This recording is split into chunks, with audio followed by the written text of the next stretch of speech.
তো এই তো রসুন পেঁয়াজ সবকিছু রেডি করে এখানে আমি মাংসগুলো ছোট ছোট করে কেটে নিয়েছি। এখন জাস্ট এটা ভালোভাবে ধুয়ে নিচ্ছিলাম। তারপর এখানে আমরা রান্নাটা শুরু করে দিয়েছি। ফার্স্টে একটা চুলায় আমি বড় একটা পাতিল বসিয়ে দিয়েছি। এখন আমি চুলাটা ভালোভাবে জ্বালিয়ে নিচ্ছিলাম। এবার ওই পাতিলের মধ্যে বেশ কিছুটা তেল দিয়ে রসুন পেঁয়াজ কাঁচামরিচ সবগুলো একে একে এর মধ্যে দিয়ে দিব। এটা কিছুক্ষণ ভাজার পর আমরা এর মধ্যে দিয়ে দিব লবণ এবং ধনিয়ার গুঁড়া, সাথে দেব হলুদের গুঁড়া এবং কিছুটা মরিচের গুঁড়া। সবকিছু দেওয়ার পর এটা বেশ কিছুক্ষণ সময় নিয়ে ভালোভাবে কষিয়ে নিতে হবে। তারপর আমরা এর মধ্যে পর্যাপ্ত পরিমাণে চালের পানি দিয়ে দিয়েছিলাম। এখানে এটা আমি আম্মুকে দিয়ে পাশের একটা চুলা জ্বালিয়ে নিয়েছি। এখন মাংসটা আমি এখানে কষিয়ে নিব। তো এই তো এখানে একটি কড়াই আমি বেশ কিছুটা তেল দিয়ে পেঁয়াজ কুচি, মরিচ কুচি, রসুন কুচি এবং প্রয়োজনীয় মশলা, হলুদ, ঝাল যা যা লাগে সবকিছু দিয়ে দিয়েছি।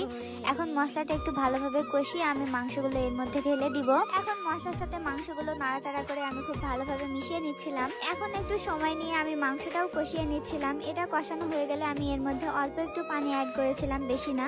তো এখন এটা এখানে হতে থাকুক। আর এই চুলাতে আমাদের চালের পানিটাও ফুটে গেছে। এখন চাল আর ডাল একসাথে মিক্স করে ধুয়ে নিয়ে আমরা এর মধ্যে চালগুলো দিয়ে দিয়েছি। তো এখানে ভাতটা অর্ধেক হয়ে এসেছে আর আমাদের মাংসটা তো আগে থেকেই রেডি। এখন এই মাংসটা আমরা এই ভাতের মধ্যে মিশিয়ে দিব।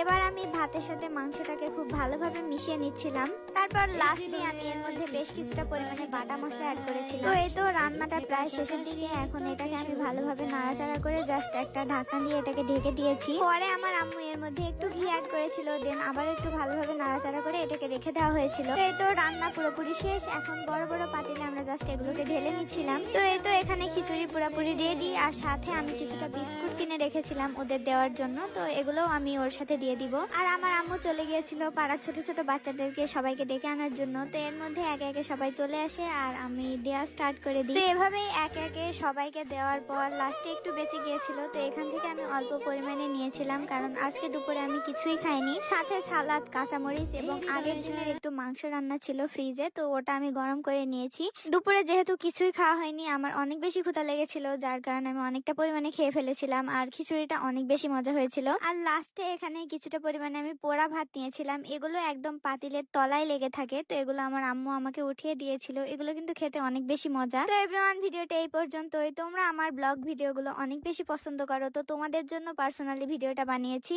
এখন বলো ভিডিওটা তোমাদের কাছে কেমন লাগলো। যদি ভালো লাগে লাইক, কমেন্ট, শেয়ার করে দিও। দেখা হবে আবার নেক্সট কোনো ভিডিওতে। আল্লাহ হাফেজ, বাই বাই।